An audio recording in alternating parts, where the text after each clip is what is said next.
No Jumper, coolest podcast in the world. The one and only Mario Judah is in the building. How you feeling, man? Yeah!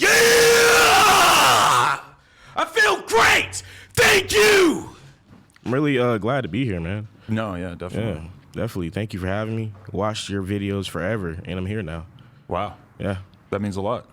You mean a lot to the community, to the culture. Wow. Thank you for having me. Appreciate that. Definitely. I've had a lot longer to do it than you, my friend. Yeah. You've made quite the impression on this little rap world of ours. Music world. Man. Let's say music world. Man, thank you. That means a lot, bro. Humbly, coming from you, that means a lot. Thank you. No, I mean, you know it. You're a household name. You can't go anywhere already. Come on. You ain't going to Hot Topic. Yeah, you're right. They'll chase you out of the Hot Topic. You got to be like the Beatles going there. Oh, man. Yeah, you're nailing it right now. It's a blessing, though, man, because, I used to make beats on the side of the street, bro. Like, record random people. Like, I used to have, like a lunch foldable table about this big. I'd carry it, and I'd have a book bag with all my equipment on, because I started off making beats. And I'd have a microphone and everything, and, like, I used to be outside on the side of the street. I'm talking about, I recorded homeless people on the side of the street before. Like, anybody who walked next to me, you was going to record on the side of the street with me, and I was going to make the beat for it, and we was going to put it out. And that's what I used to do. I just really wanted it bad, bro. You know what I mean? So it's a blessing I'm here now. It's crazy because I feel like that time period in your life when you have nothing, in a lot of ways, is the most instructive and the most creative, and you're not boxed into anything, and you're just able to sort of do anything. When you talk about, like, recording homeless people, I mean, that... Yeah, anybody. I don't give a fuck. Grandma, whoever, it can go. Anybody. It's going down right here. Like, literally, cars passing by, like, behind me, like, screaming, yelling, like, and I'm still, like, maneuvering it, making it go. Like, I didn't give a fuck, bro. I just wanted it that bad. I'm fascinated by the fact that you didn't think that you were going to be a vocalist. No idea. I wanted to be a producer only so bad. Right. Only, you know what I'm saying? And, because it got to a point where, like, the artists that I was working with at the time, they just wasn't, like, taking the artist career serious. Which is always the case. You feel me? Like, Always, they expect you to give them free beats and Right. record them for free and shit. And it's like, if you're trying to make this shit a career and live off of it, you need to make some sort of income, right? And then they come up with the, oh, bro, don't be money hungry, don't, da-da-da-da, and this shit just got old, you know what I'm saying? Because it's like, at the very least, hey, oh, no, I thought that said 5, never mind, it doesn't say that. Looking at the jug, FTP. Nah, I thought it did. Wait, does it? What? It does not say 5-finger death punch never wherever mind. you thought you might have No, seen that. FTP, okay, never Oh, mind. FTP, yeah. Shout out Zach. Okay, cool. But, Oh, I would love to see you in a full FTP fit. That'd be hard for the culture. FTP, I thought you said, what is that? This is a clothing line out here. My boy Zach runs it. Oh, I thought you said 5. Okay. Yeah. But Oh, we'll get into that. Yeah. We're going to We talk need 5-finger death punch. we Don't need worry. to. We need to. Because you don't have that much music out, so I kind of spent Yeah, like a good we're gonna chunk talk of about that. yesterday consuming some 5-finger death punch, some did? Breaking Benjamin, whatever it was. Really? I was even Really? talking to my other friends in the metal community, trying to like sort of contextualize some of the stuff you came up on it, because you're like too young to have the same Right. like rap metal like background that I have. Like for me, it was Korn and Limp Bizkit. Ooh. Turned me out. Rage Against the Machine. That did it. Yeah. That's what A lot of people compared me to a lot of like that System was of the Down, all that. They actually reached out to me and shit, which is nuts. really. Yeah. What was that conversation like? Shout out the Armenians. I mean, bro, it's legendary. Like, I mean, just coming into the game as early, and just cultivating a genre essentially. Like, you know what I'm saying? Like, because that was my thing. Like, going into it, like, nowadays it's like I just hearing a lot. I just wanted to hear something different on like my beats. You know what I'm saying? Like, I didn't want to like, if I want to hear this type of sound, I'm gonna go to this artist. You know what I'm saying? Like, I don't need to keep listening. Like, as a human, as human beings on this earth, we're driven by inspiration. You know what I'm saying? And a lot of intellect comes with that. So it's like you want, like, in order for you to edit videos or whatever like that, you watch them, you get into something to get inspired to make something new. Right. You know what I'm saying? So it's just like I just strive for just doing new shit. Yeah. You know what I mean? Nobody's ever recorded on the side of the street, but I did it. And that's an unfortunate thing about hip hop, is that there are so many people who are talented as fuck in hip hop, but then there's like so many people who realistically should probably just like open their mind or do some fucking psychedelics or something and just break out of the confines of like so often I'll hear a new artist and I'll think like, you have some degree of like talent, but you're just doing the same shit that everybody else is doing. And there's no way anybody's ever going to pay attention to this. Yeah, bro. It's just, but and that's why I'm glad where I come in, because it's like, you know, you are what you're around, essentially. So like if this is what's around, then that's what you're gonna, you know. But it's like I feel like hip hop, especially like the culture, you know, it's like rock. That's totally different genres. You know what I'm saying? You get rock, metal, whatever, and then you got hip hop over here. You know what I'm saying? So it's just like, and we've had, you know, legends, you know, kind of, you know, fuse that together. You know what I'm saying? But I feel like a big part of it with me was really my father that really like got me into it. Okay, And, tell me like, about him. All right, so yeah, like I mean, in like rock, metal, all that, but especially just like good music growing up, bro. Like Earth, Wind and Fire, the Heat Wave. You know what I'm saying? Like real classical music, just like vocals, like, and that was my thing. Like, and like Rich is crazy. Last year, January, because I kind of went overboard earlier. What I was saying, I need to get back on topic. What I was saying was, last year, I was depressed because I was going through it. I was like, damn, I'm trying to make it in producing and shit. What do I do? You know what I'm saying? So January comes, and my you know, I think it was my mom or dad, one of them. They were like, yo, you should start doing hooks. Like just writing hooks is your song, right? You might get more open doors into this shit. You know what I'm saying? So you were actually taking your parents' advice on music. That's interesting. Interesting, right? Very few. There's usually such a big age gap that it's like when I was a kid, there's no way that I would have listened to anything my parents would have had to say about music. But they were like, love you, mom and dad. they were totally What? with the loop. Your parents sound like they were kind of with it. Yeah, fuck yeah. They supported the fuck out of me, which is crazy, right? Especially doing something like that I do, right? But when your dad was playing stuff like Earth, Wind, Fire around you, was he just playing it, or was he talking to you about Yeah. it and explaining why it was great? That's another thing with when it comes to music, just, you know, knowing the craft, the roots, where it comes from, the history. You know what I'm saying? You know, so that's my thing. Just like learning this, where it comes from, where it started, where rock was originated, Little Richard. You know what I'm saying? That's the originator. Right. You know, period. So yeah, but And that's what you fear, is that you're gonna just bring kids into the world and they're gonna like hear Young Boy and just be like, oh, okay, that is fire, and I'm never gonna learn about anything that came before it, which is unfortunate, I think. Very. Yeah, man. It's knowledge, man.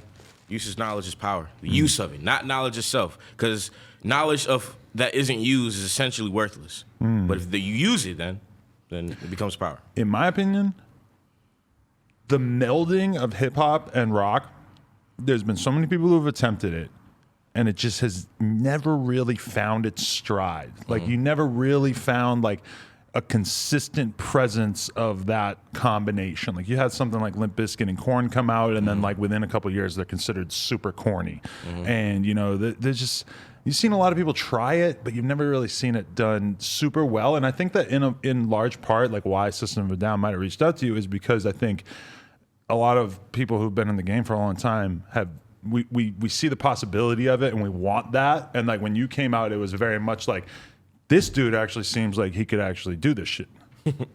Man, thank you, world, for looking at me like that, man. It's I a think blessing. that's why people have kind of genuinely embraced Yeah, what man. you're doing, you know? It's a blessing, man. Like seriously, like just because it's crazy. Like I had no idea, bro. Like, you know what I'm saying? Like I said, like last January, you know, yeah, son, start doing hooks. Maybe you can start making money and, you know, get more opportunities and stuff. Because, you know, most rappers, you know, not most or whatever group, you know, use songwriters and such, right? You know, so it's like, well, you're a producer. You know how the song should come out. You should start writing hooks. So it's like, all right, cool. So I didn't want to do it at first because I always believed in like staying in your lane. You know what I'm saying? Just doing what you do. You know what I mean? Like, and plus I just wasn't into that. Like I just wanted to make beats. You know what I mean? Like when kids were back in the day at the lunch table rapping, I was on beatboxing, pencil tapping. Like I never freestyle. But when you think about that, do you think that was in some way symptomatic of you not fully having like confidence, like thinking that you had to be behind the scenes more so than the guy out in front? I think it was just interest. Yeah, I just was interested in just the music. Like, you know, my favorite artist growing up, like heavily, like if I ever had a favorite hip hop artist, it was Chief Keef. And the reason being was the beats. I thought he had the craziest beats and the craziest energy on those beats. You know what I'm saying? Like, bro's a legend. You know what I'm saying? And like, I would just jamming his shit. Like, damn, this shit is nuts. You know what I'm saying? So when I started making beats, I tried to start implementing that sound and everything like that. You know what I mean? So yeah, so January I started doing that, and then it got we all know a few months later COVID hit. And I was already financially unstable as it was. So when that hit, it was just terrible, bro. You know what I mean? You have a job or anything at that time? No, didn't. You know what I mean? Probably like a year prior I did of last year. But it was on and off though. I just didn't want to go to work. I just wanted to make beats all day. You know, and then it got to a point where my parents kind of just was like, well, really my dad. But because I was staying with him, and then I started living on my own last January. But I started staying in my. It was hard. I ain't gonna lie. But were your beats getting a lot better as you were working on it at that time? Was that why you were so obsessed with it?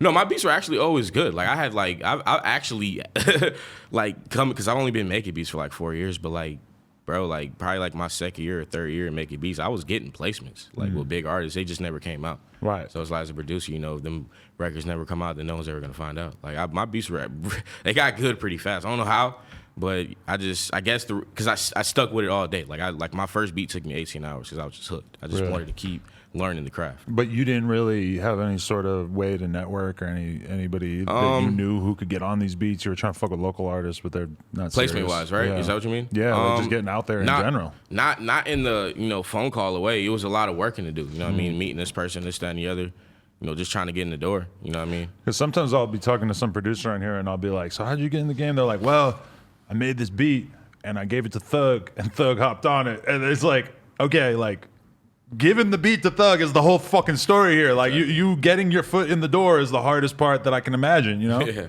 Yeah, bro. It's a lot, bro. You know? Yeah, man, COVID fucking hit. I was down, bro. Just financially, mentally, I was depressed. And then, you know, like I said, growing up, yeah, I did listen to a lot of rock and metal, but like I was always obviously more in hip hop. You know what I mean? That's just like what was more played. So when that time hit, like I said, I was down, I was sad. I started really listening to more metal and rock because I was depressed. I needed something emotion, like attached, you know what I'm saying, some pain. And bro, like regardless, I don't like, in my opinion, metal, rock, all that, like what you said earlier when you walk, like the vocals, the pain, the emotion in their voice, bro. You know what I'm saying? Like you can hear what they're going, what they've been through, what it is that they're talking about, that they mean it. Like it's just power in that shit, bro. And that shit just drove me to a different like atmosphere. So I just wanted to replicate that. And yeah, I started making hooks like that. Didn't even mean to. Like I just was listening to rock just to listen to, not to try and gain inspiration to make any rock hooks.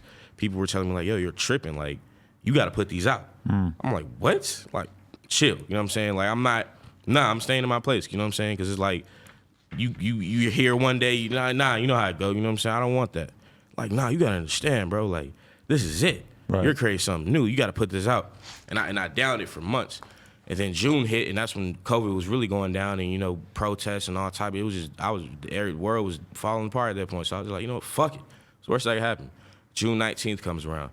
First record I've ever dropped, Crush.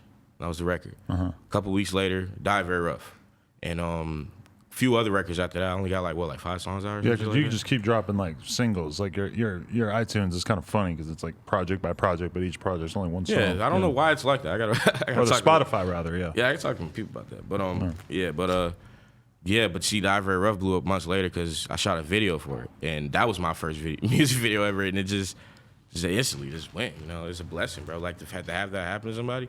But now I love being an artist though, regardless. Like the shit's fucking fire. I'm inspiring people. Like I love making the whole thing now because it's like I don't have to be dependent on like this person to make to like whatever it is that I'm thinking. Because there's a difference between a producer and a beat maker. Right. As beat maker, you're just gonna make the beat, whatever they do the thing. Producer, Timberland, you know what I'm saying? For real, them, they're gonna sit there, they're gonna critique the record, cultivate all that. No, do this, do that. They might do some songwriting. So it's like essentially I'm doing that for myself and I'm putting it all together, engineering it all. It's just cool that I can just get into it and it's fun. Like, you know what I'm saying? Just making the whole record from scratch and seeing the outcome. Do you feel like you found like what you're supposed to be doing with the actual artist side of things, or is there part of you that still feels like the production thing is more you? No, I think the first one. I mean, I feel like it's both. Like, cause production's still me. You know what I'm saying? That's the foundation. I feel like at this point, I feel like it started there first. Then, like, I feel like unknowingly the universe prepared me without telling me. You know what I'm saying? Like, all right, boom. Let's not tell him he's gonna be an artist or put the energy out there. Let him focus on the music, because the music essentially is the most important thing. You know what I'm saying? Acapella's not gonna really sell. Right. You know what I'm saying? You need good music behind that. You know what I'm saying? I mean, we do have records, rock acapellas, but I'm talking about like music. We're driven by music. You know what I'm saying? Like, that's just what it is. You know what I'm saying? We as humans, like if you think about it, like no human in this world hates music. I've noticed that. Like, we have people who like hate certain types of music, but I mean, it's somebody out there who just loves the simple whistle sound. That's music. Right. Everybody in the world loves music. There was a tweet that went viral recently by this Twitch streamer where he basically said that he never intentionally listens to music. And I feel like myself and a lot of other people were just kind of almost like offended or like shocked by that. Like, do you just live this like completely joyless existence that you don't have the need to like, Really? like music makes me incredibly Probably just happy. listen to some dark ass shit. That's still music. Right, like incredibly happy. Like even if it's the meanest, most violent, most terrible shit. No, but he does. He say never intentionally listens to music. Isn't that weird? I mean, It's almost like impossible to imagine, right? I think he's not. There's no way. He say he listens to the news and he listens to podcasts and that's it. So music doesn't come on in the podcast?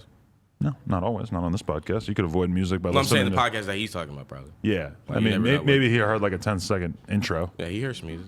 But I mean, can you imagine that? Like not, like if you didn't listen to music, wow, it would be so great because there would be so much music for you to find out about. Yeah. If anything, I feel like, damn, like sucks that I already know about all these bands, so I can't find out about them for the first time. That's why I felt it was weird, like during the Dogface thing. I'm like, wow, all these people are finding out about Fleetwood Mac now for the first time. That must be nice. Like all these songs, if you haven't heard them before, like listening to it the first time must be great. Yeah. You're a Fleetwood Mac guy, or is that a little outside your purview? No, I'm listening to you. I'm actually gaining new information for. I've never heard of that. Really? Yeah. Oh Can my you put me god, on? we got to Is put there Fleet- an album or?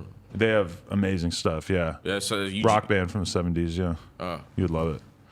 What? Okay, so what got you into metal and stuff though? Like, what was your foundation of learning about all that stuff? My dad, like, just growing up, just played like a lot of Pantera mainly. Okay. You know? And you know, like I said, like a lot of classical music in that.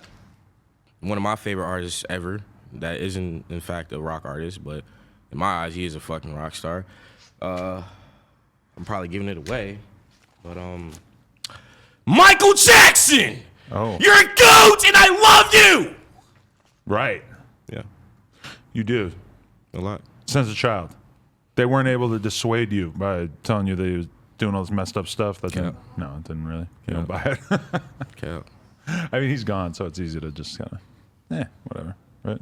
Damn. I feel like a lot of people, like a lot of people I know, they don't want to hear it. They're not going to think about it. We're going to keep listening to him. I don't blame you. I love Michael, man. Would you have slept love over his Michael. house? So what? Would you have slept over his house when you were 12? Yeah.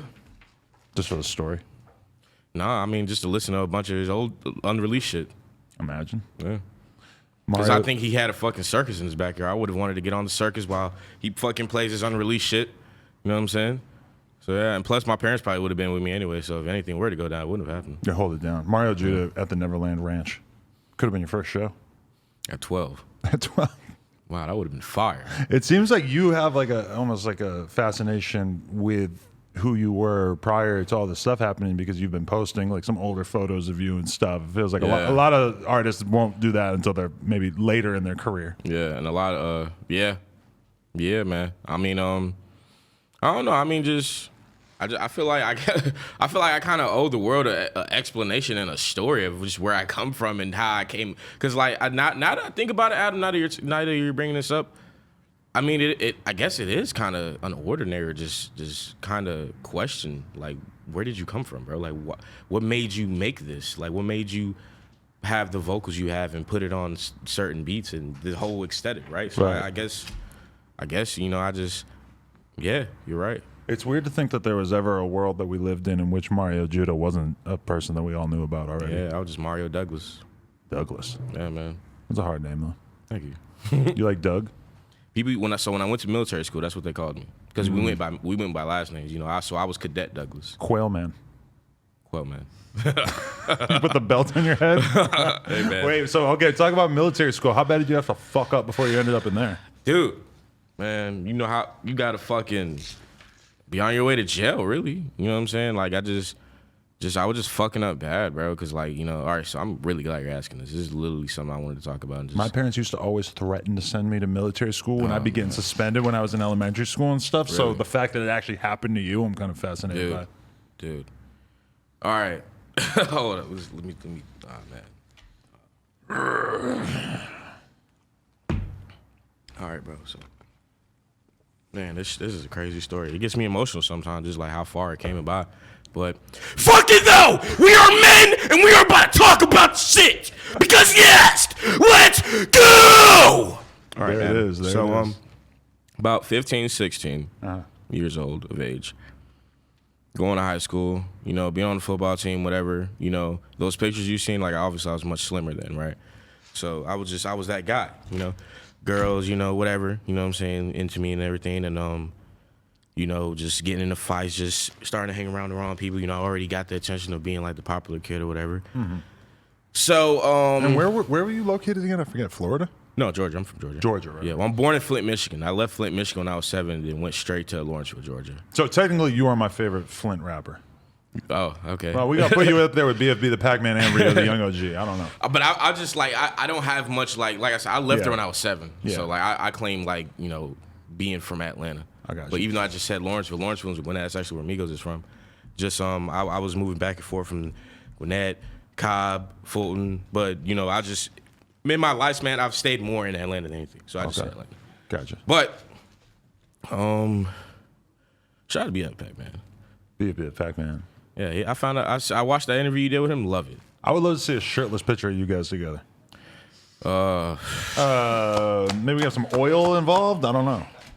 He probably could do that. He would definitely do that. He's on some sus-ass shit. Yeah, I'm not. But see, I sweat. You know what I'm saying? So I really don't need all that. It's kind of natural for me. But like BFB the Pac-Man is always like looking for an excuse to say the gayest shit ever. As a joke, but it's like he always does it.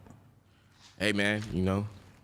But I love your music though, bro. But he tweeted at me and was like, "Adam, it was such a great interview. I loved sucking you." And I was just like, "What the?" Like, I've never known a rapper to like, where did that come from? Anyway, wait, nerd, you know, all right. He did not. You did that for real? He bro? did not do that to me. For the record. Why'd you say that? Which camera? This one or that one? Either way. This one? Yeah, this is you specifically. Yeah. Okay. BFB. So, why, bro? Why did you suck me? Or why did you tweet? Okay. Wait, where were we? We got a little distracted talking about where you were from. Okay, and so then you're in school. All right. Shit. Yeah. So yeah, I started fighting a lot and shit. My bad. Who are you fighting? How are these situations unfolding? I mean, most of it was just like, not most of it. I mean, I was a real ladies man, bro. Like, you know what I'm saying? Like, yeah, it was, you know, I used to have like 20 different girlfriends at the same time and shit, and they'd be dating other guys and shit. And you didn't care? Didn't give a fuck, you know. They'd find out and want to fight me. I never understood that, bro. Like, come on, man. Like, if she doesn't like you or then be mad at her. Don't get mad at me. You know what I'm saying? But, you know, motherfuckers wanted their ones, and I gave it to them. Especially in high school. Yeah, and then it's like, I'm already on the football team and shit, so, I mean, you know, not trying to talk my shit, but motherfuckers is getting their ass beat. You know what I'm saying? So, yeah, that's what was going down. So you were holding it down? Yeah, I have to. You could have been in the UFC. I was boxing at one point. Well, yeah, I know it's hard to believe because I'm bigger now. When's the last time you beat somebody's ass? It's been a long time. It's been a long time. It's been 4 years because, you know, 4 years I've been making music. I didn't need to go out and party and shit. I was inside making beats. Right. Yeah. As a rapper, that could benefit you though. If you see anybody that you want to line up, you might want to just go for it. You know, get that academics post off and move along. You know, I mean, I'm a guy. I'm a man. You know, I ain't out here pumping no shit. I'm still a human, but yeah, you come over here with the funny shit, you can get rocked. That's for anybody. I like it. For real. Do you talk about being skinnier then, like, yeah. Do you plan on getting back to that, or are you fully embracing? Well, I mean, yeah, because I kind of want to do it just to inspire. You know, I feel like if I do it, it'll bring people more closer. Like, damn, like we remember he was this size. Now he's this. It's always available for you as an artist. Like Action Bronson lost 100 pounds this year, and it's like everybody all of a sudden sort of like paying attention to Action Bronson because everybody's hyped that he lost that weight. Yeah, I mean, that shit's inspirational, bro. Like, just, you know, seeing someone, you know, like that, you know, and then they just up and lose it. You know what I'm saying? Like, that's a very hard task for a lot of people to do. Right. Really do you feel like it has, gaining weight has in any way slowed the amount of girls that are interested in you, or is that no problem? So let's talk about that. Yeah. So when I started making beats when I was 17, right? Mm-hmm. And I was, you know, that's when I had just got military school. I was still, you know, slim or whatever like that. And the day I started making beats, which was the day after I left, I just got hooked. Like I said, like I opened up the program and didn't leave it till 18 hours later. Like I was working on it for 18 hours. And I just, at that point, I just was like, fuck this. I don't want to do nothing else. I don't want to have a girlfriend, any friends that I had. Like, this is crazy. I know. Give me a second. This is crazy. It's you probably wouldn't expect any human to do this. Literally any homeboys I had. Cut them all off. Good homeboys. You know what I'm saying? But I still seen a bad influence. But either way, I knew that if I needed to make it, I need to focus on this shit. Nobody else needs to be around me and girls. Like, I didn't party, bro. I was smoking hella weed when I was 15, 16, bullshit. Stop doing that. You know what I'm saying? I just was like, fuck that, bro. Like, I need to be on my fucking shit. You know what I'm saying? And like, that's how I felt, bro. I was like, bro, there's nothing else I need to do. Like, there's no party or no bitch or nothing, bro. You know what I'm saying? And like, I was good. And now I'm, here. It paid off, bro. It's a fucking blessing. Like, I didn't feel like that shit mattered. So like, sometimes sometimes girls would hit me up now and shit, and like, I won't really like, care, because I kind of already had like that mentality of not giving a fuck. You know what I'm saying? Now here and there, I'll link up and shit like that. You know what I'm saying? But I really don't. I care more about the music, bro, and just inspiring, getting back to the world. If I were you, I would save your energy. Yeah, bro. The more random girls you put your dick in, the more you're just sort of giving away your energy. You don't want to do that. I'm glad you said that, bro, because people don't understand, bro. Like, when it comes down to sex, bro, I'm really spiritual, bro. Like, real shit. Like, you know what I'm saying? That's spiritual connection and shit. You know what I'm saying? You giving up your energy, like what you just said. So, I'm very, protective of that shit. Hold the life force in. It's like the same thing with rock shit, like, rock star shit. The worst thing I can imagine for your career is if you went and started doing a bunch of bullshit features with a bunch of random people. Yeah. And it's like the same thing. Yeah. Just, you know what I'm saying? Don't give away the sauce. Keep the sauce. Keep it close. I need you on the track, though. I don't make You know what? music. No, real shit, because I know I'm being funny. Deadass. Did you ever be in the band? Were you in the band growing up or anything? Or I tried when I was like 14. Really? Were you like, what were your lead? Were you front man or what? I was yelling. I think I fucked my voice up like every practice. Oh, that was the only time you ever tried? Yeah, it wasn't really much of a serious effort. I think we only maybe practiced like 3 times. Oh. So it didn't go. Yeah, I always wondered that, like, about you, like, because I know you're really into that. Like, were you like, guitar or anything, or? I feel like in some weird way, I always kind of knew that I wasn't meant to be making music. Yeah. I'm so glad that I never really rapped. Yeah. Oh, you never tried rapping either? I mean, fucking around with the homies, but I never got in the booth. I never made a song. Never got in the booth? No. Oh. I'm surprised no one ever tried to get you on some, like, Morgan Freeman shit, like, just, just narrating or something. I did do an intro for YNW Melly one time. No one's ever tried to get Adam to narrate on their track or intro or You nothing? think I fucked up because there was a YNW Melly song that I did the intro on because I was in the you studio? Did? Yeah, but I made him take it off. Oh, really? And now when you think about it, it's like, damn, I could have been on that song. That would have been kind of cool, but fuck it. I didn't think it was me. Yeah, I think that's crazy. No one's ever got Adam to, like, narrate some shit? I turned it down. Okay. But anyway, so you're not giving the dick away. I mean, every now and then I might find a good bitch, you know what I'm saying, vibe or whatever like that, but I just really don't care, you know what I'm saying? I care about the music shit, bro, you know what I'm saying? Like, giving back, because it's like this, bro. Like, I wouldn't be where I'm at without the fans, believing in me and fuck with me for who I am, bro. Like, you got to think, bro, there's rappers coming out every day, and they're doing the same shit or whatever like that to try and get accepted, doing this, that, and the other. And it works sometimes, but me, I came out totally different. You mean tell me people still fuck with me? Like people around the world who love my shit accept me for me. Like I don't have to talk about pulling up and bitches and they still fuck with me. That shit's amazing. So I'm here for them, bro. I don't care about that other shit, bro. I really don't know who I would place you with anyway. If I was gonna try to pick like a girl in the rap game or in the music world who I would see as like Mario Judah's like female equal, like it's kind of hard to think of who. I don't know.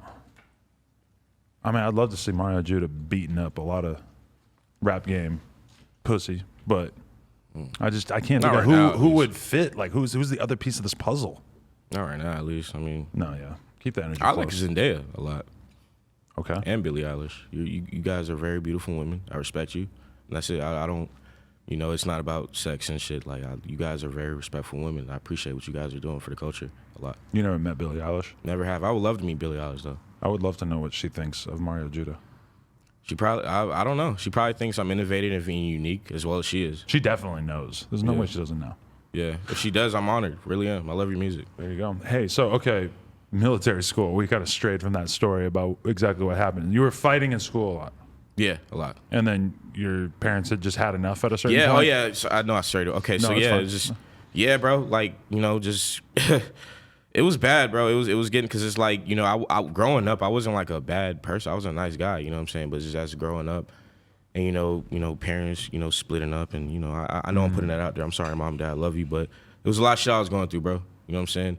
You know, I'm glad I never got into the, you know, streets and shit. I mean, yeah, we come from that, you know what I'm saying? But I really appreciate my parents, like, you know, just really, you know, regardless of their relationship, they held it down for the kids. They, like, I was just with them last night. Like, they're laughing and shit together. Like, that shit made me really happy, you know what I'm saying?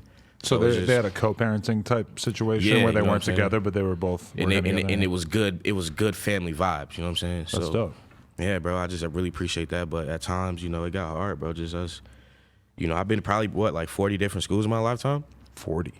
Yeah, I was just moving around, bro. So I never had a best friend growing up. Because of your dad's job, or why were you moving around so much? Just mom, dad, but each time they would live somewhere else. Really? You know what I'm saying? So 40 is an insane number. That's just, I don't even know. It could be more. You know what I'm saying? That's just an estimate. Right. You know, lifetime. You know what I mean? Probably 60. Who knows, bro? Just it was a lot, bro. I'm just blessed to be here where I'm at now. You know what I'm saying? But yeah, just, you know, it was a lot of built up anger at one point. You know, and just, you know, letting that shit out, you know, and then when I started fighting more, sometimes I wasn't even always liked, you know what I'm saying? Like, I was kind of, it started getting to the point where I was liked for the wrong reasons, you know what I'm saying? Or like motherfuckers didn't want to be around me no more because they thinking I'm a bully or some shit. Right. Like, no, I'm not a bully, I'm a good guy. Like, don't look at me like that, you know what I'm saying? Like, I'm not trying to hurt nobody, you know? So, yeah, and then I just built up a lot of anger, bro. You know, me and my dad were staying with my cousin in one room together. Like, me and my dad had to sleep in the same bed, bro. Like, in this tight-ass, closed-ass room.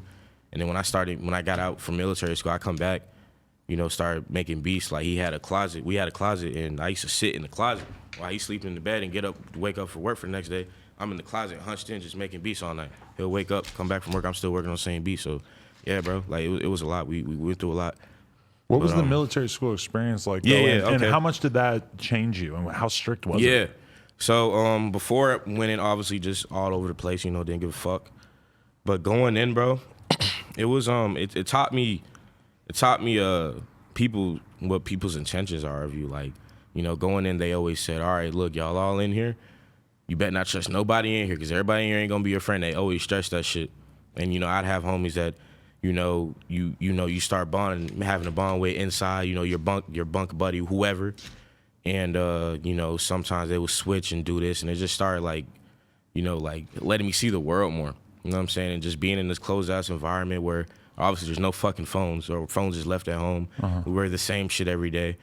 These BDUs is what they call them, like these, you know, these gray, the barracks is where we stay at. Right. It's like bunks, like probably like 60 bunks in there, with a bunch of random dudes all across the country, random people, anything could go down at one point, you know what I'm saying? So it's just like you had to hold your ground.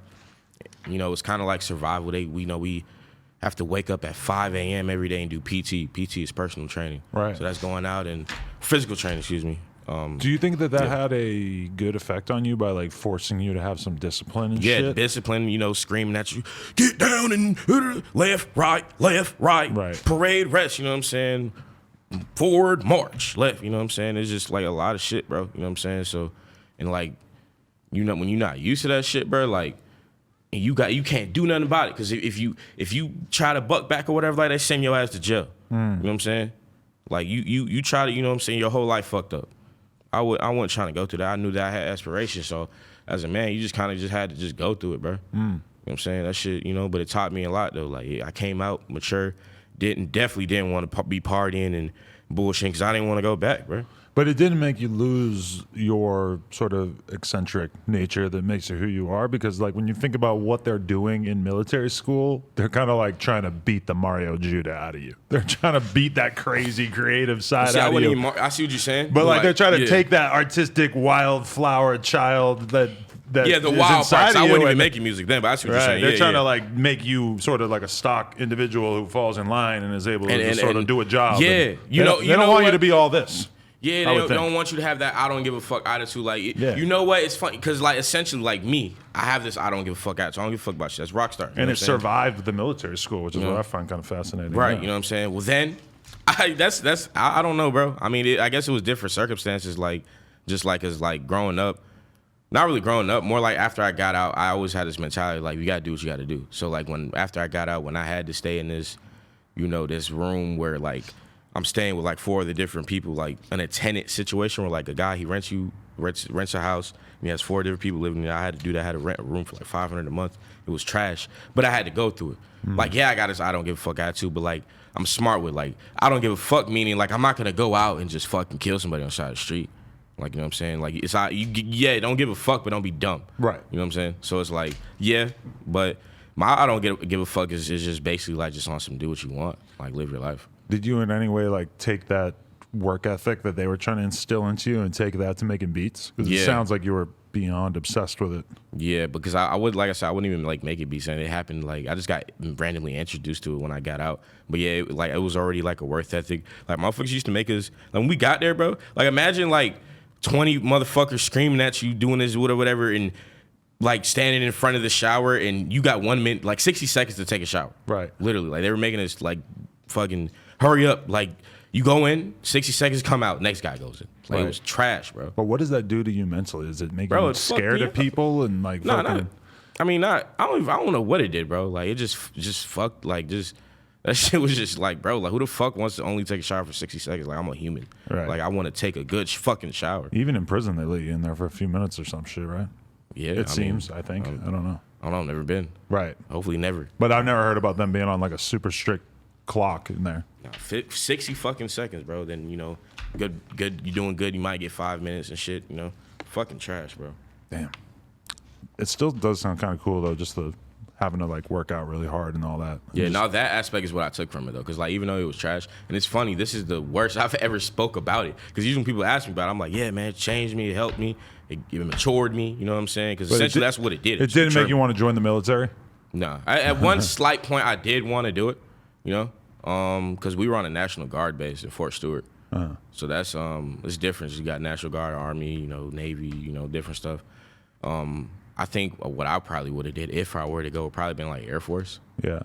But you gotta be smart as fuck to do that shit. You gotta have to have a high ass score on your test. So you were meant for more than that.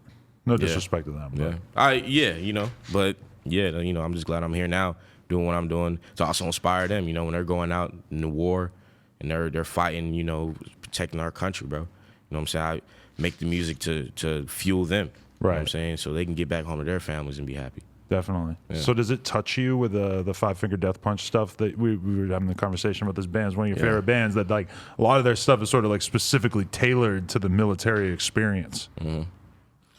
I'm gonna be honest, bro. Like I love them, but like in recent times, because it's weird. Growing up, I didn't really watch a lot of music videos. I always wanted to listen to the music because I don't know why. You know what I'm saying? But you watch the music video for their shit, it sort of adds like a different dimension to it, right? And in the recent times, like, you know what I'm saying, I start finding out like that's what their music was for. It was like war and all that. Like, you know what I'm saying? And I was like, wow, like I respect that a lot. You know what I'm saying? Like what you were saying earlier, I was like, wow, I didn't recent times didn't know that. I found out recently, but yeah, that's crazy, bro. Like I respect that about them.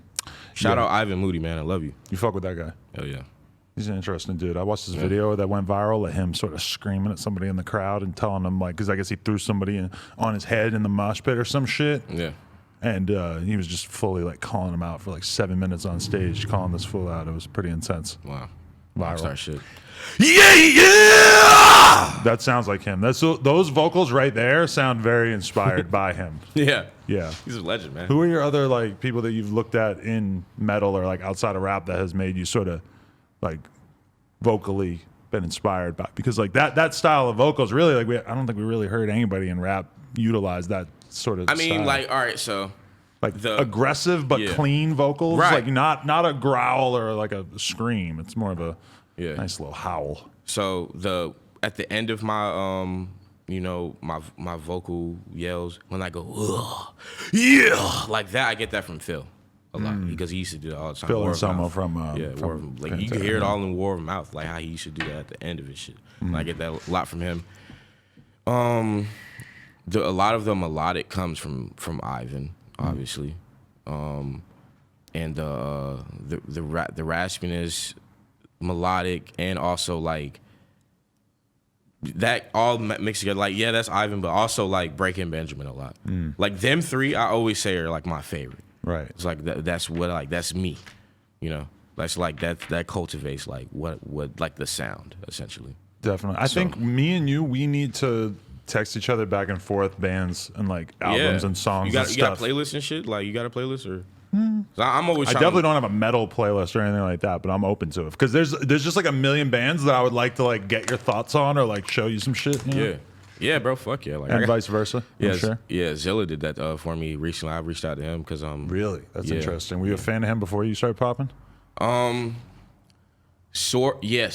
I found out about him probably like 2 years ago, and he was doing like this hard ass like rock song, these crazy ass beats. So I'm not like a long, like I said, if I ever been a fan of someone, it was Chief Keef. You know what I'm saying? But like he kind of blew up in recent years too, right? Zilla? Yeah. Yeah, but you know what's crazy is I feel like Zilla, you know, like because they were around 6ix9ine before 6ix9ine blew up, and I feel like they kind of like a lot of their style. 6ix9ine sort of took it and ran with it and made it huge. And I feel like Zilla never really got his just dues. Like he really stylistically is very far ahead of his time, and I hope that the world gives him his flowers at some point. No, he needs it, bro. He's a good guy. I reached out to him. You know what I'm saying? Because like I said, like the reason why I'm being particular when you asking that question, because like I'm not gonna you ask me about him, I'm not gonna sit here and be like, yeah man, I'm looking at it, yeah I love him, you know what I'm saying? Like I got into him probably like a couple years ago, and I would listen to him every now and then, but I loved his character. Right. I loved what he stood for. I loved his energy when he would perform. You know what I'm saying? Him, So Smooth, all them. I love So Smooth's drip, by the way, bro. Your pants is insane. So Smooth, craziest pants. Yeah, bro. He has some craziest. Yeah, I need that shit, bro. That's real. City Morgue definitely have the most patches on their jeans of anybody else in the rap game. That's a fact. Yeah, bro. I need some of that shit, really. But, that's rock star shit. Definitely. But yeah, man, good people, man. Real good people. Were you a 6ix9ine fan at one point? No. Never got into it? No. Well, there's a lot of people in rap who can't say that, myself included. We were banging Gummo. No. Not me. It's like you don't want to speak on him. I don't know. I just didn't. I mean, because I knew where it came from. You're post 6ix9ine. You said I'm post 6ix9ine? Like as an artist, like you just like the fact that you came out after 6ix9ine is kind of crazy because it's like we all lived through this. We're all traumatized by it. Yeah, but he was kind of what would I say? He was weird about. I don't know, man. I mean, he's done a lot of goofy shit in this industry for what? Yeah, not a good guy. But with that being said, I know that there's obviously things on my end that I need to clear up that a lot of people might probably, if they don't know me or know the story behind it, might consider goofy. Like what? And well, we all know. Whole lot of red, Playboi Carti, which in fact is a legend. But do you look at that as possibly being like a misstep? I saw some YouTuber make a video where he was kind of like, yeah, Mario Judah is sort of playing into this meme too much. He's like sort of risking this becoming too much of his brand as opposed to like him just being a talented artist. I was waiting for you to bring this up the entire time. That's why I'm saying it. Right. Because I like literally when it comes to interviews and just you, I want you to ask me anything, bro. Right. You know, because the world deserves answers, right? Yeah. And for the people who don't know me, they might think like this is his, like they probably don't even know the rock shit and they just heard that, you know what I'm saying? Which, you know, that's cool. That's why I'm at No Jumper to talk about it to the world and clarify. I've had "Yeah Biz" stuck in my fucking head for like 2 or 3 days. That's a really catchy song. And I don't think on your Whole Lot of Red, I don't think I understood one word you said. None. But somehow it's still in my head, probably more than anything off Whole Lot of Red. Well, man, when you listen to a lot of Carti, because see, Carti was in the Chief Keef growing up. And like Carti's energy when he would do on his you know, songs and the and you know what I'm saying, just like his energy, like that it just had a bounce to it. So I listened to a lot of Carti as well. I was able to do that. But yeah, man, let's talk about it. Yeah. Another segment. I like how we're doing it because it's like it's segments. It's like different seasons to the story, right? Different chapter. We went through this. Now we're talking about this. Talk about more shit. You know what I'm saying? That's how it should be in interviews all the time. Yeah. Like a wrestler. Yeah, they reached out to me too. WWE. Yes. Oh my god. Crazy, right? Crazy. I need to see you jumping off the top rope, bro. Dude, that's what we grew up on, bro. Like everybody grew up on that shit. Like it didn't matter what type of kid you were in, bro. You feel me? You were fucking with WWE, bro. Can't you see this dude jumping off the top rope? Ooh. Yeah! Let's go! Need that. Fuck yeah! All right. I heard that. Good one. Can I do it? Okay. That was fake. I tried it. I'm drinking coffee. I'm getting a little indigestion. You fuck with coffee a lot? You when you growing up, did you drink? Were you one of them kids, young ass kids, like drinking coffee and shit? No, I didn't really start drinking until maybe like 23, 24 is when I started becoming daily I used coffee. to understand that, bro. Like, motherfucking kids, like, talking about they need coffee. Like, bro, sit down. You were energetic as fuck. We were young. We were 10 years old. But if I had known about coffee when I was in high school, I definitely would have started drinking coffee every day. It took me a little while to like figure out, like, oh, it makes you hyper. Oh, that's pretty cool. Like, bro. I can use this. Yeah. Yeah, man. Well, yeah. So, you know. Whole Lotta Red. Yep. Your campaign. Yep. Talk about it. Reflect on it. Man, I just really wish, you know, we would have had the album 2 years prior. Now. Or 3, I think, now. No, they said he made like 15 versions of the album. So what we're hearing, it could have been completely different if he had put it out 2 years ago. Yeah, I don't know, man. But let's talk about it. So, one day, I went to the studio, and you know what? I'm gonna go way, way back. I'm gonna go back to where like probably 2 years prior, when around the time when he was talking about this, right? So yeah, him talking about dropping and everything. I'm a fan just like anybody else who has 300 followers on Instagram. You know what I'm saying? I'm commenting under his post. Yo, drop the album. We want the album. Drop it. Yeah, you know what I'm saying? Yeah. Please drop the album, bro. Like, yo, like commenting and doing what everybody else was doing and still was doing up until he dropped, right? So, you know, it's funny, I always had a plan if I were to blow up to try and get this man to drop his fucking album. Because I really wanted to hear, I mean, bro, he has really loyal fucking fans, as myself. We wanted to hear his shit. You know what I'm saying? Like, he's a rock star. We really wanted to hear his shit. So, boom, I come out with Die Very Rough.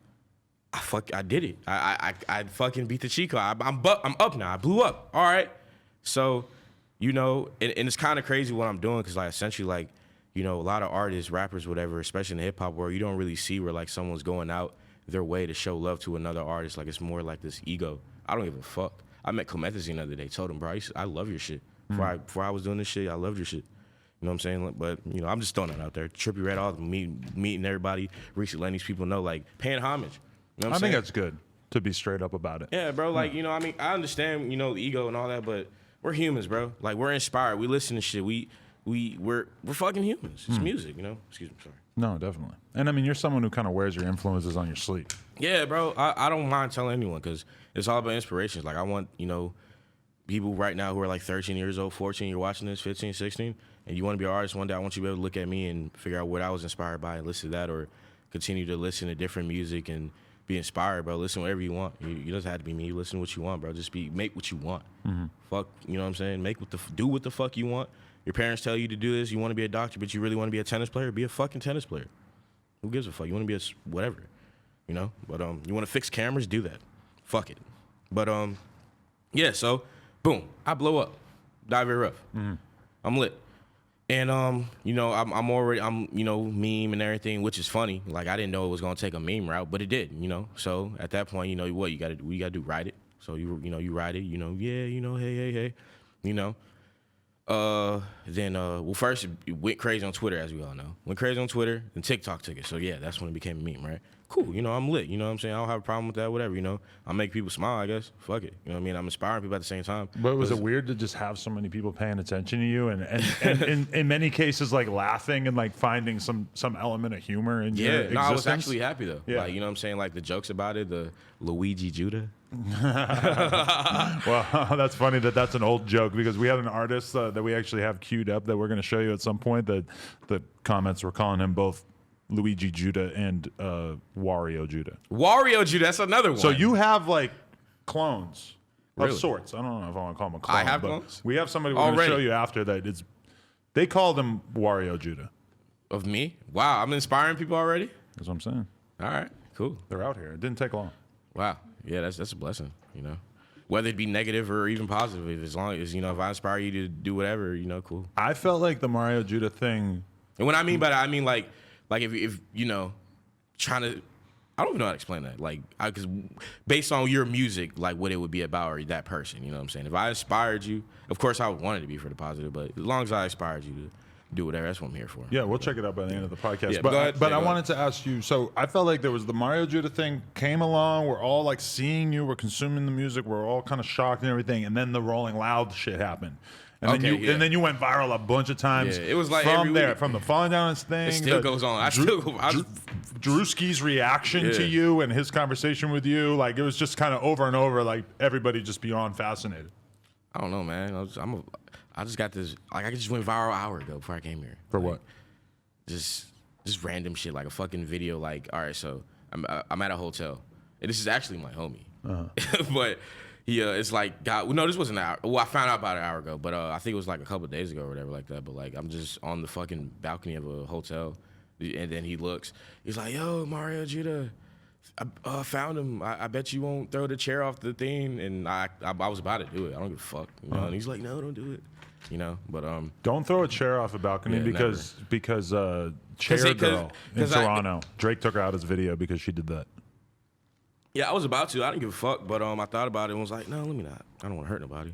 Yeah, That's all I'm here for. It is weird how like a lot of the stuff that you think is funny when you're like 18 and you're like just in high school being a shithead, getting drunk, throwing shit out, and like breaking stuff, putting people's lives in danger. It just seems like it's funny. I got drunk the first time on New Year's, but go ahead. But then you get famous and all of that stuff, like, oh, you threw a chair out the window. Well, you put somebody's life at risk, so we hate you and we're gonna really cancel glad you. I didn't do that because who knows where I would be right now if that really did happen. What'd you get drunk off? Ciroc. How was that? Did he? Did he came over? Nah, just I was at a friend's house and they had it and all right, no, that's not where it started. I got like fairly buzzed, but I took some home the very next day. I drunk like half. No, that's not okay. No, a few days later, so I went and got my own. I was like, look, I want to try this shit for myself and be on my own terms, be by myself, which I always am, but whatever. Right. By myself, what I'm talking about. I'm always by myself, making music and shit. But anyways, so I get a Ciroc, and I drank like half of it, but I was eating Taco Bell first. Deadly combo. Yeah, and I was wondering like, why the fuck am I not getting drunk? So like, I don't have a lot of alcohol knowledge. I don't know what goes on. So I look it up like, yo, like, because I think I heard someone say before, if you eat a lot or eat whatever, then you won't get drunk. So I looked it up. Very important part of drinking is to eat a lot before you drink. You know? Yeah, and I look it up, and apparently, if you eat a lot, then it'll take longer, or in fact, you might not even get drunk, depending on how much you ate. So I drink half this shit, and I'm just like, not, you know. So I went to bed. I'm like, fuck this shit. So I woke up the next morning. I was like, man, I'm up. I'm on an empty ass stomach.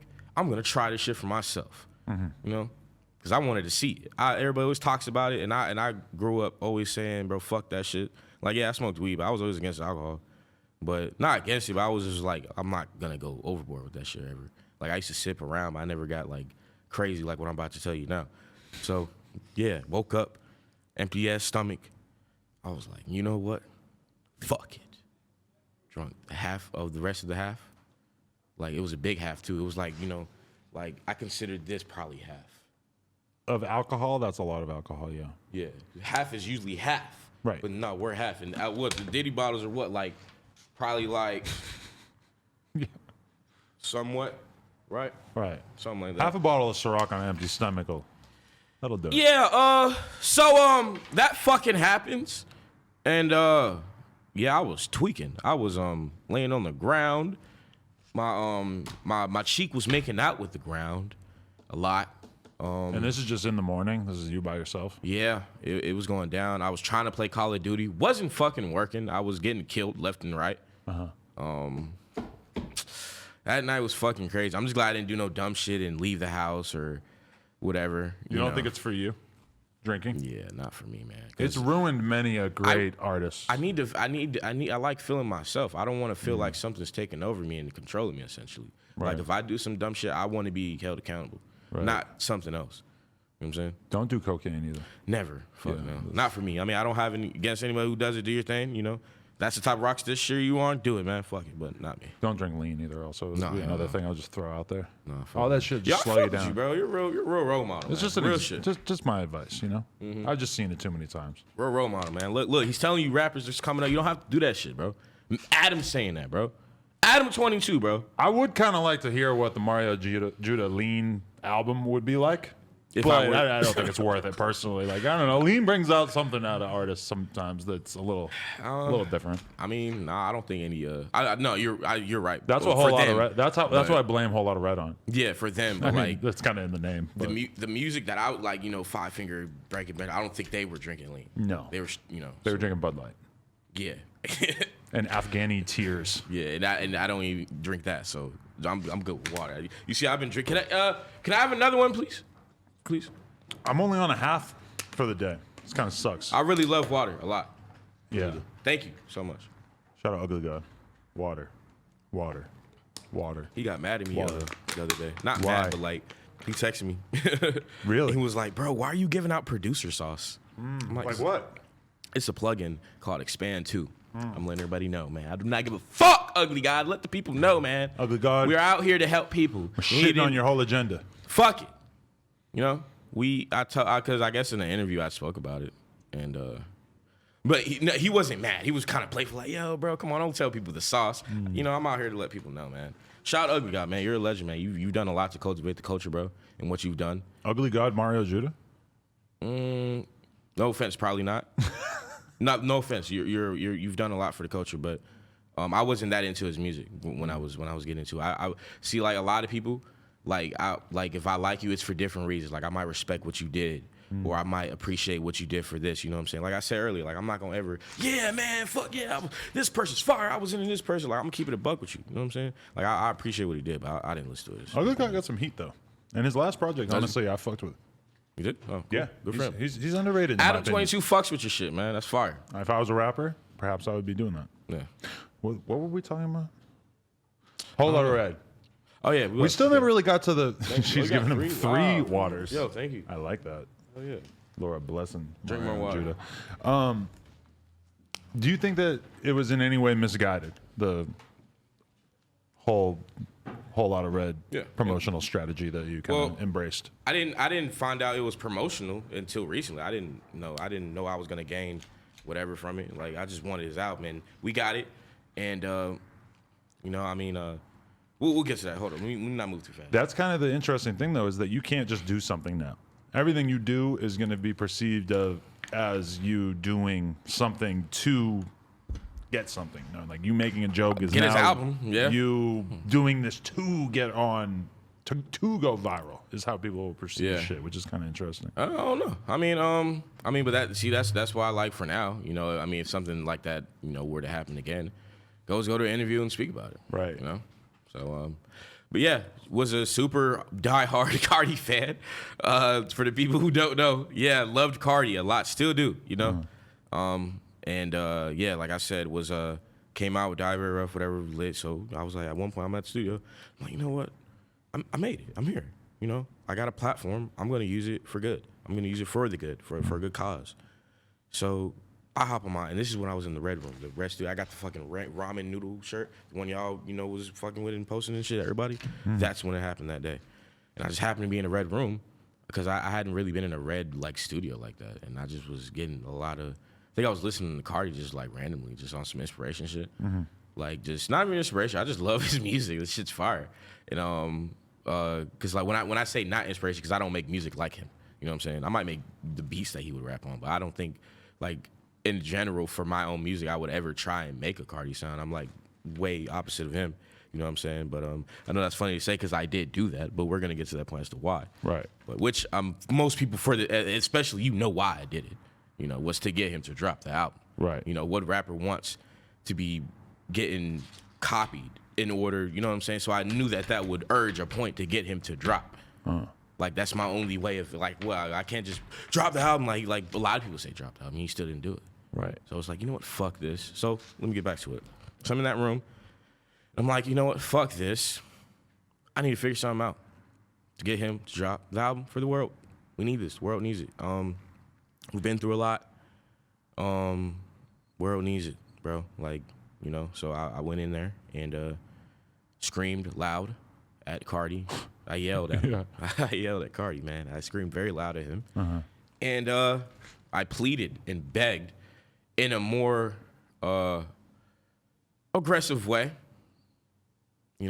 I'm a Taurus. cutting wrestling. It felt like a wrestling promo. Yeah, well, I didn't know it was promo at that point. Hulk Hogan, you will face me at SummerSlam. That kind of thing, you know? Yeah, Carti, put on your album. I'm going to give you a wedgie. Yeah, that kind of thing. Yeah, I mean, I guess it turned out like that. I mean, you know, I guess where the rock fluence comes in, you know. But yeah, I just wanted this album. You know, I knew that the Carti supporters who are also, you know, I'm a supporter, would relate and agree, and if anything, would try to relay the message in which happened. I wanted the world, you relay the message as well on your platform. Everybody else, whoever, relay the message.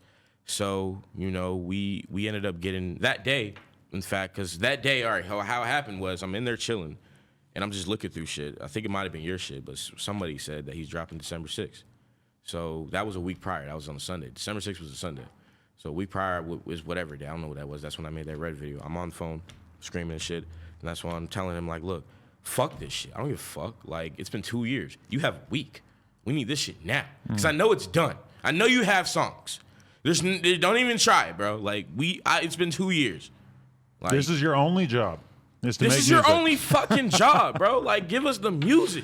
It takes like 5 minutes to make a song sometimes. Especially for him, because he just goes in. Like, that's what I appreciate about him, Thug, Key. Like, they just go in. They don't give a fuck. Some of those songs on the album definitely took 5 minutes. I wouldn't be surprised if everyone did. You know? Carti's good at what he does. It took me like 5 minutes to do it. Yeah. You know, because I know how, you know, as a producer, you kind of get, you know? So that's why probably a lot of people were shocked that it sounded so good, because I'm a really good producer. I got a good ear. But anyways, yeah. So gave him the ultimatum, December 6th. I really didn't want to do it. I was, because I wanted to hear his music. I could care less to make Carti songs. Like, that's not even what I do. But, you know, I was like, fuck this. The culture needs this. Hip-hop needs this. The world needs this. I'm going to do it. Fuck it. I'm going to put my career on pause after cultivating an entire genre to get someone else that I fuck with to drop their shit, because I genuinely love their shit.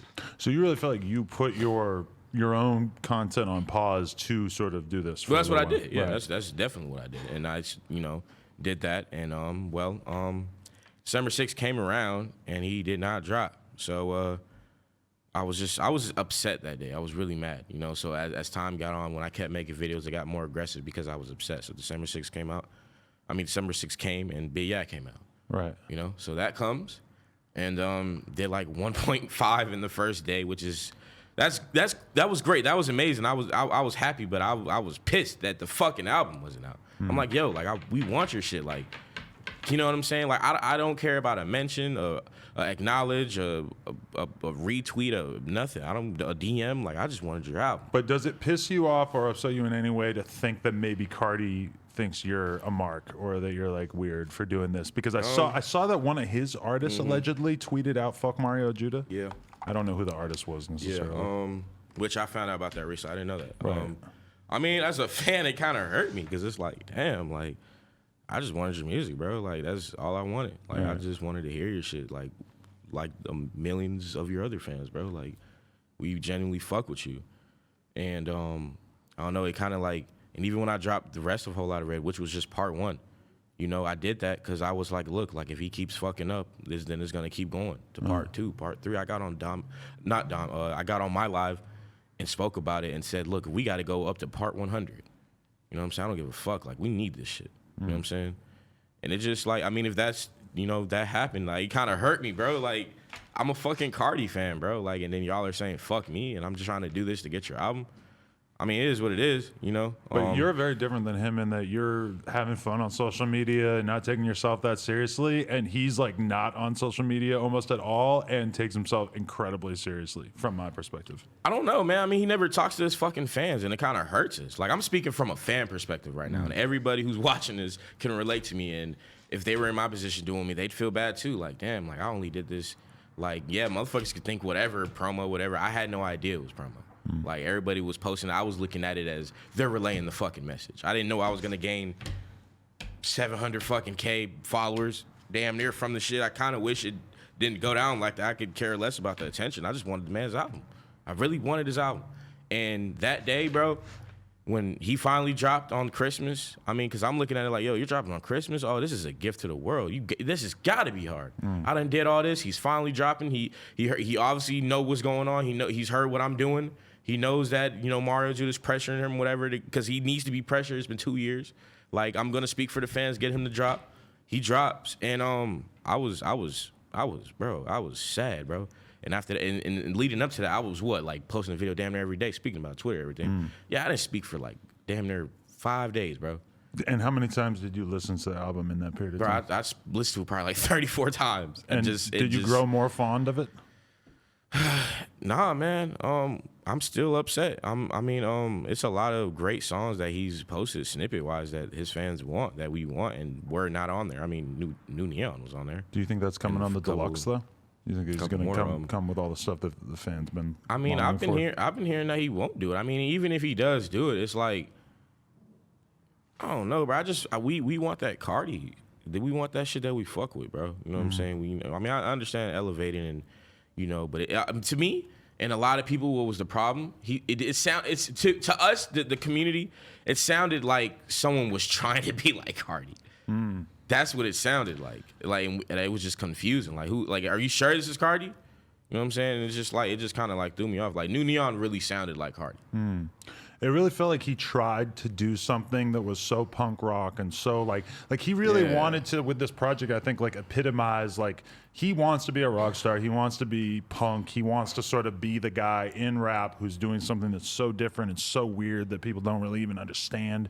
And he's fucking with different vocal styles, and you can hear that he's sort of trying to do something that's a little more rock. But see, here's the thing about that. Yeah, but he wasn't being vocal with us as his fans. So, when he got on stage recently and did the thing, you said rock stars don't twerk? Yeah, I'm gonna talk about that. You know what I'm saying? Because because obviously we've had, gay rock stars, bro. Freddie Mercury, come on, Queen, fucking legend. You think Carti might be gay? Or? We're gonna talk about that. I don't know. I mean, if he is, he is. Table you know that. What I'm saying? It doesn't matter. He could be what he wants. You know what I'm saying? Right. He did conceive a child. Huh? He did conceive a child. Yeah. Although I suppose many gay men have. Yeah, I don't know. I mean, he is what he is if he is. But see, that's the thing. Like, if he is, which I mean, that's what kind of shocked me and other fans. Because it's yo, you're being so invisible. Bro, we just want to talk to you. But don't you think that's kind of what has built him up to be what he is now? Is unfortunately, the fact, bro. If he was, I always kind of compare Carti and Yachty. I'm like, Yachty is just out here. He's with the people. He's he's very approachable, very accessible. He'll do a song with you. He don't give a shit. Carti is you're going to see one selfie of me every couple months, and I'm going to wait 3 years to put out this album, and everybody's just going to be sort of waiting. I mean, yeah. I understand, the promo tactic behind it, but it just kind of sucks, man. It's you just have genuine fans who fuck with your shit and listen to your shit and, probably go through problems, probably went through suicidal problems, bro, and listened to your shit and felt like a cool ass dude. Felt like he can get any bitch in the world. And now you're not trying to because you want to be a vampire now. He just came out the blue with that at one point. Oh, he's a vampire now. Well, all right, cool. He's a rock star. Oh, okay, cool. It's he never explained. Did he ever explain why he wanted to be a vampire now? I don't even think it's explicitly said that he is a vampire. We think we kind of, the fans sort of realize, you're a vampire now. Yeah, no. Just you don't even talk about this stuff, bro. And it's we just fans want to know more about you, bro. We love you and appreciate you. Can you talk to your fans, please? You know what I'm saying? I really genuinely fucked with his shit, and that's why I did what I did. And when it came out, bro, my fucking name was trended on Twitter. Everybody was... When it came out. Yeah, it was trended. It was number 7, bro. And they were yo, fuck this shit. Mario Judah, you have to drop part 2 now. You have to drop part 2 now. And I was just fuck. I don't... look, I know, you know what I'm saying? But, I don't... I only did that for that, to him to get his shit out. And, but it wasn't good. So it's what does Mario Judah do? At that point, it kind of would make sense for me to come back and be nah, fuck that. I'm going to drop part 2 because even though you dropped it, you didn't give us. We waited 2 years, bro. You let us down. You know what I'm saying? Then you put it on Christmas at that. You know what I'm saying? And it's just I don't know, man. But some people like it though. Not myself so much, but there's definitely some cool songs. Here's the songs. The Feel Like Dying thing. let me tell you, I actually don't like. I kind of like it that at all. one. This is the songs that I like, sort of, because it grew on me. And it's really because of the beat. On that time, Meh. You liked Meh. Yeah, it's which is pretty not hard. even actually on the album though, is it? Meh was on the album. Was it? Not at Meh, just Meh. Oh, or me, right, I okay. think, because it's just MEH. Okay. Yeah. And Stop Breathing was hard. Ever since my brother died. That shit hard. Yeah, that was. I kind of like that shit. Even though he. Ever since my brother died, I've been thinking about homicide. Wait, have you thought of? I've been thinking about homicide. Were you a fan of the original Gucci Take My Freak, Shirt we Off? go bliff. That shit hard. What? Sorry. Were you a fan of the original Gucci Take My Shirt Off? Because it's such a great chorus, but I feel like, you know, he took it from an old ass Gucci Mane song, basically. I mean, that's just respect on his end. He just, for sure, legend. It's just, it's also like, it's like one of the better. What's the word? Homage. That's what I'm trying to It's say. one of the Homage. better songs on the album, but it also, I feel like maybe a lot of his fans don't even know that that hook is from another song. But Yeah, I like I said, I appreciate him essentially, like, for even the cover art, trying to this rock star aesthetic. But I mean, bro, like, when we think of Whole Lot of Red, we think of Whole Lot of Red. That's what if people don't understand, bro, your cover art means a lot. So, I mean, just me being a fan, and there was all types of fans, like, in these 2 years who would make, like, Whole Lot of Red cover arts and everything like that, and we were pissed that he wouldn't even use one of them. So, like, when I made my cover art, I just made sure that I tried to think like Carti, like, Whole Lot of Red. So I'm just sitting there in the cover art, and it was just a lot of red, and people were saying, yo, fucking Mario Judah's cover art is better than yours, Carti, what the fuck? Like people were like dead ass saying that my cover art's harder than Carti's. I mean, essentially it was, you know what I'm saying, because the aesthetic look of it. But I definitely appreciate, like, what he was doing, like, the set homage for the rock influence, because, a lot of people probably didn't know that. I knew what it was. You know what I'm saying? The magazine shit. So it is interesting that, you still clearly feel very in touch with your fan personality, yeah, and man, it's like, because I'm famous now, don't mean I can't fuck with your shit. the industry like wants to push you away from that. Like, they don't want you, like, rappers don't really like comment on other rappers' albums. Like, they might say that they like it. They might say, go cop new Meek Mill album because I'm friends with Meek Mill, Yeah, or whatever. I mean, but they don't really like, they're not coming out saying like, oh man, I thought the album was cool, but it wasn't that. Like, rappers just don't really review that other- fan publicly vibe. I see what you're saying. Rappers just don't really like involve themselves in that, and it's kind of like it pushes you away from that, even though it doesn't really make a lot of sense. I don't know, man. I mean, they might look at it as like, I don't want to make them upset or whatever. But me, like, bro, a lot of his fans have a real attachment to his music. Like I said, like, you probably was a kid who wasn't that cool in school, didn't get a lot of bitches. As soon as they hear Carti for the first time, now they feel like that dude, neither him. You know what I'm saying? So, I mean, his music inspired a lot of people, and, like, we just expected a good thing. And for the record, I mean, yeah, he's talking about dropping the deluxe, which he has to, but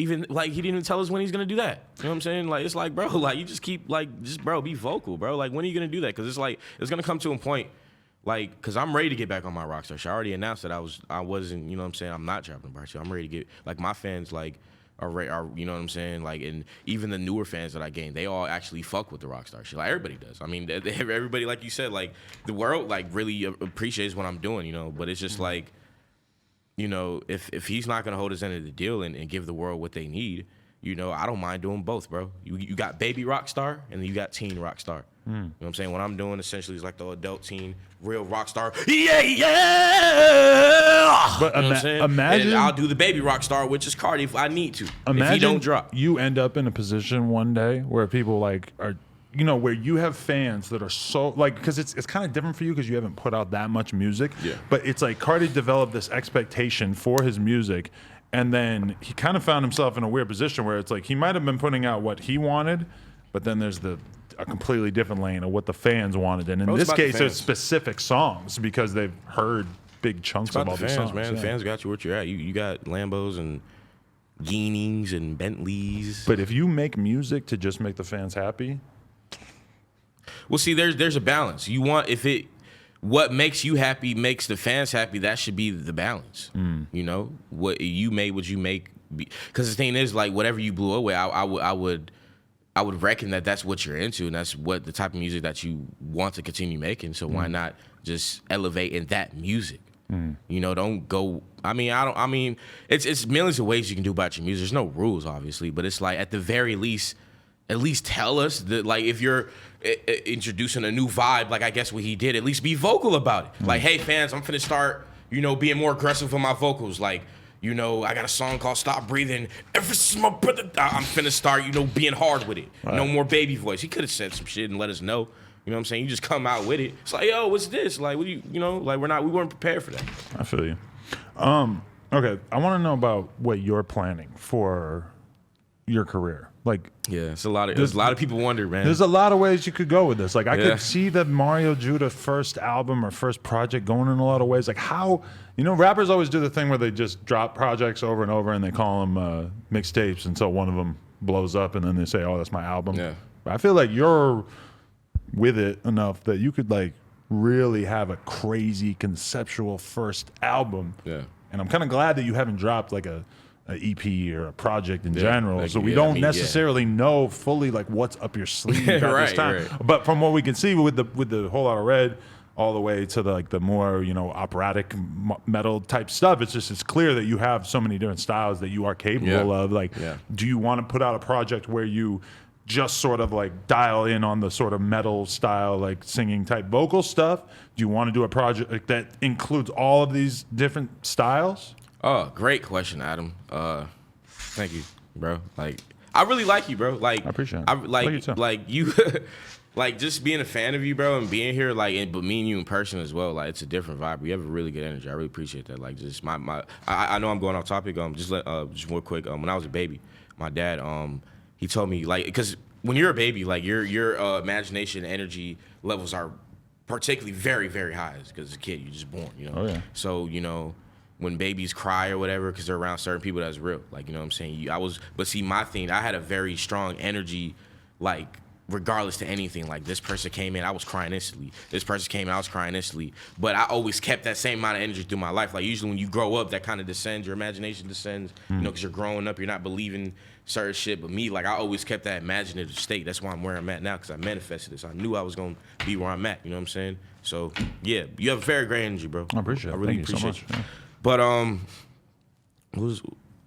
just what direction you're gonna go with the project? Variety or dial in on one style? Yeah. Okay. I love you always tell people speak in the mic. Oh, that's good. They're always right here. You're like, come on. You always move their mic. I love it. We just had a girl who was in here like this. Oh my god! I smacked my head on that. Luckily, the headphones saved me. That was crazy. But no, she was. Oh. You always like. Can you scoot up? Can you scoot up? And then you just be like, can you scoot up? He always does that. I used to have to tell people to stop tapping the table too, but then we got these new mics, so I don't have to. Oh, okay. Because people would be doing that, and we had mics that like you could hear it like. Dun, dun, dun, oh, that should be loud and shit. Yeah, I feel you. But great question. So I guess I do owe the world an explanation as to how I'm gonna go with my music, because it is pretty out there. Just any like chunk of your thought process on this whole. Well, yeah, great for you to ask once again. So I just want to cover all aspects of rock and metal. So, you know, I might have songs where, you know, because of course we got punk and soft punk and, you know, the boy band type vibes where it's like, or love songs in rock or whatever, you know, like vocally, I want to cover those sounds, you know, and even like party rock type songs like, you know, whatever, you know, like just all vibes, whether it be metalcore, death metal, whatever, just and implement that in like modern way, like music, you know what I'm saying? Tracks for the most part produced by me or anybody else. I'm open to work with any other producer. One of my favorite producers of all time, Murder Beats, hit me up recently. Legend. Ronnie J, love him. Me and him are really close. You know what I'm saying? So just a lot of people, bro. I'm willing to, you know, whatever. I know a lot of people probably think like, oh, are you gonna still work on your own beats? Like, I'll work with whoever, bro. Like, I just want to make good music at the end of the day, because that's what the fans deserve, and that's what I deserve as a human, because I want to hear new music. So I'm gonna make because I want to hear it, right? And that's what part of me making a whole lot of Red was, because I need to hear new Carti music. If no one's gonna make it, I will make it so that I can enjoy it. Didn't know that millions of other people was gonna essentially enjoy it, but they did, and I'm glad they did. If that, you know, that gave y'all the thirst and quench that y'all needed for 2 years, I'm glad it did. But anyways, yeah. So. Like, I'm really glad, you know, because that's, you know, I just want him to drop and everything he did, whatever, you know. But regardless, man, you're a legend, man. You know, like I said, I just wanted, you know, your album, and you gave us that, essentially. But you're a legend, bro, regardless. You know, if you're a rock star now, if that's what you're promoting, then all right, cool, you know. Could have told us, but, you know. But you're fire. You're a legend. Don't let nobody tell you that you're not. Yeah, with my, I guess, album, or yeah, that's what I want to cultivate, bro. I just want to do different sounds. Like, a lot of people don't, like, right now I'm in my metal phase. You will die. Yeah, yeah. Like, just, you know what I'm saying? Fuck it. Because it's like, essentially with that music, you know, you got kids, bro, like, who's hit me up, like, bro, I was going through suicide, bro. I listen to your shit. I killed the enemy. The enemy died. I listened to Die Very Rough. The enemy died. The bullies at Bully Man School, the bully died. You know what I'm saying? Like, all that, bro. And it's like, I just want to, like, help people, bro, because, like, essentially that's what music's meant for. You know what I'm saying? Like, I don't need to hop on a track and say, nigga, I'm going to pull up on you, fuck you, bitch. For what? I mean, an example, and I don't know how big of a fan you were of him, but, like, X got on making, like, a sort of specific style of, like, SoundCloud, angry-ass rap. And then all of a sudden he, you know, gets a big ass check from the label and he holds up in the studio for a while and he makes an album and it sounds fucking nothing like most of the shit that he had made before. And he's like the rare exception. A lot of times people like get signed for one style of music and then by the time they put their first project out, it's like some other shit and whatever. But like with X, it was the opposite. Like he put out a project that was completely different than what he had done before and it became like the biggest shit in the world for a while. And that's why forever the world has to respect what he did. Excuse me. I hate when I drink water and like a droplet goes into the wrong hole, and you have to do that. Yeah, I hate that. I hate that shit. The voice pipe. It seems like it's all the same pipe, but Yeah, the pipe. Yeah, I said hole. Whatever It's pipes, it right? is, Yeah, yeah. these are vocal pipes. When you're singing, doing what I do, you have to train them. If you want to, like what you said when you were 14, you used to lose your voice a lot. Where you were screaming probably is. you got to learn how to do it the right way. Yeah. Yeah, see. You ever done any kind of vocal training? No, actually, which is crazy, right? I would love to see you get in with one of these like metal vocal coaches that really could teach you how to like maintain it and keep it so that you don't overstrain your voice. I mean, if I'm gonna be doing these shows soon when it opens back up, performing I'm gonna have to, bro. Might be very beneficial. I've lost my voice in recent times for like a few days, and it sucked. And I've been like around metal bands like on tour and shit who like they lose their voice and then they're Chester, just bro, fucked Linkin for 3 Park, days. bro. Like, what do you do? It's fucked. Chester, you know what I'm saying? He went through it, so it's just like, you know, legend, Linkin Park. And some people even have to like quit their bands because their voice gets so fucked. Hire another front man. It sucks, man. So like, I'm I'm very open to, but every day I always, you know, I vocally, you know, do my thing. But what's funny, bro? Like I said, last January when I started doing hooks, which now I guess is a year now because it's last January. That's when I started singing. Before that, I never knew how to do. Actually, no. When I started doing the rock was probably like April.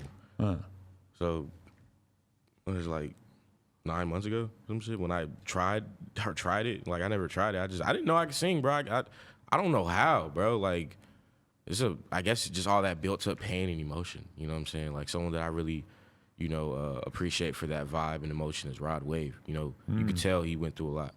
And the way he sings and the way he pours out in his vocals and his music lets you know that he went through a lot. And I appreciate his music a lot.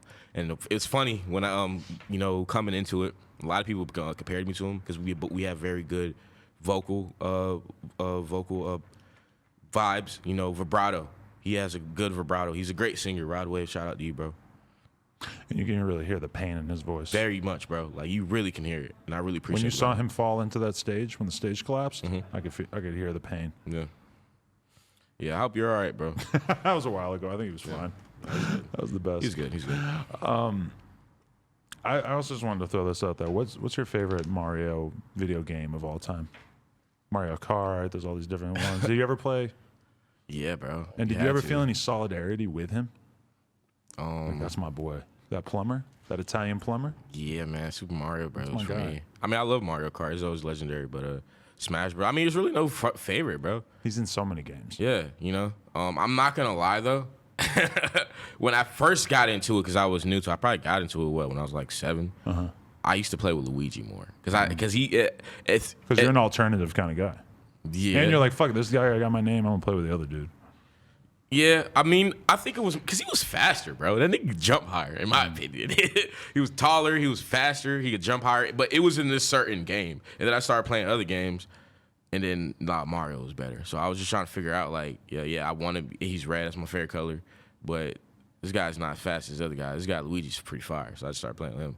But then I went over to Mario because, you know. But I feel like you're more Wario than Mario. Wario, you know, Wario shooter. Like you kind of have that like sort of vibe, you know. Yeah, fuck Wario. You fuck with him. Yeah, hell yeah. Waluigi, all that. Yeah, he was a late bloomer in the whole series. Yeah, he was a late series. Yeah, he's got that vibe. Man, so many Nintendo characters that I have a soft spot for. Are you a Pokemon guy at all, or? Good question. I know you are. You still I do play the Pokemon Go, yeah. religiously, like a psychopath. When's the last time? Also, Kadamas. That was really big when I was in 8th grade. Oh, that's 9th great. grade. Yeah, available at nojummer.com. We got to give you one. Really? Oh, of course, yeah. Wow. Thank you, bro. No a problem. lot. Yeah. I really appreciate that. Get you in the game. All right, cool. Yeah, I used to, I wasn't crazy, but I definitely would love to start practicing and, Oh, yeah. one day when shows come back, we can be in backstage, It's kind of awkward Play time that for you to shit. blow up, huh? I feel like your Really? live shows are going to go crazy once you actually get in there. Yeah, I mean, it's crazy, bro. I mean, even the Rolling Loud experience, that was my first time ever stepping on a stage in life. Yeah. And me just being put out there and it essentially being one of the most ecstatic performances of also that show period and just like just the year. Like, me falling and shit. Like, no one's ever really done that. Like, I was thinking, they were saying about TK that TK has like the biggest charting song to have never been performed live. Crazy. And I was thinking, I'm like, we need to make sure that Mario Judah never has anything bad happen to him, at least until he gets to perform live, because that would be a real tragedy. Yeah, man, I'm trying to do backflips on stage and fall on my stomach and land on my stomach, because even with that fall that I did, where because when I was younger, I was really into Jet Li and Spider-Man, so I mixed that together. So I would be in my room, like, doing, like, these dramatic, like, you know what I'm saying, and coming back up. You know how when Chris Brown used to I used to nail that shit and go all the way down. And so come when back you up. did Still that can do fall, you knew what you were doing, so Yeah. you wouldn't knock yourself out. Yeah, or I could whatever. do it right now and be straight. You know what I'm saying? Was the floor kind of like a wood type surface where it had a little bit of give, or was it like hard? Oh, I see what you're saying. It was like, because I don't know what to compare it to because I've never been to other stages. It was just it was pretty straight. It wasn't like concrete or nothing like that. So it was durable in a way for me. But yeah, I just knew when I went down, I was just like, I was gonna do the Chris Brown shit, not with that, just not Chris Brown, Jet Li. That's what it is. I was gonna do this. Where you Matrix like do the shit, robot to the come Matrix. back to life? Yeah. Really Matrix, that's what it is. When he like goes like this and they're shooting the bullet, I was gonna do that, come back up. But I was just like, fuck it. Rockstar shit. Failed all the way down. Right. I came right back up. Push up. You know what I'm saying? I was like, fuck it. You fuck with Jersky? You stayed in touch with him at all? Yeah, he's fire. He's a funny dude. Shout out to Drewski. Probably the funniest dude. Yeah, maybe. bro, that guy is You know? fucking hilarious. It says a lot that like he's constantly used in meme photos that have nothing to do with him. It's just like it'll just be him, like, and it's just he's like the default funny. Let's make guy. one right now. All right, let me put this up to a frame. We're gonna make a meme photo for the world to use. 1, 2, 3. Another one. We're gonna do 2 more. What emotion are we going for though? Random. So what was your first one? Do it again. Just like disgust, just like. And see what they're gonna do is they're gonna zoom in on your face. Like if we wanted to make a legendary meme photo, it would have to be like relatable emotions being shown through our faces that people could then sort of like graft onto their situations. Honestly, it sounds like a lot to bite off, and we might want to table it, but I got you. Ready? yeah. Fuck 2020. Ooh, that's relatable. Yeah. Just put it on the screen. I mean, bro, it's for everybody around the world. Fuck 2020. I'm just glad you didn't storm the Capitol. Yeah. If you had been there, that would be kind of weird. If your career had blown up after. Oh man. I don't know what we're talking about at this point. All right, Mario Judah, it was great to get in here and vibe out with you and sort of learn exactly what.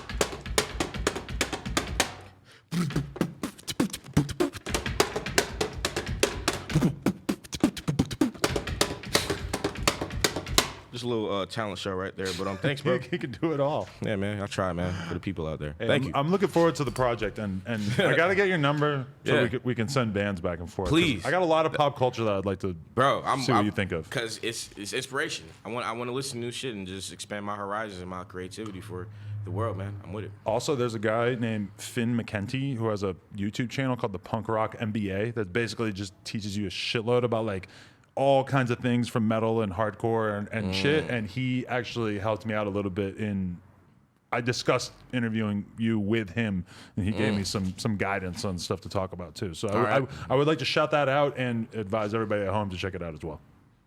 What I always like to do, I usually do it before. I mean, I guess I can't really say it's rules to it because I've only done a few interviews. But what I like to do, and it's going to be kind of weird how I do it because the microphone's right here, but I like to fist bump my fans.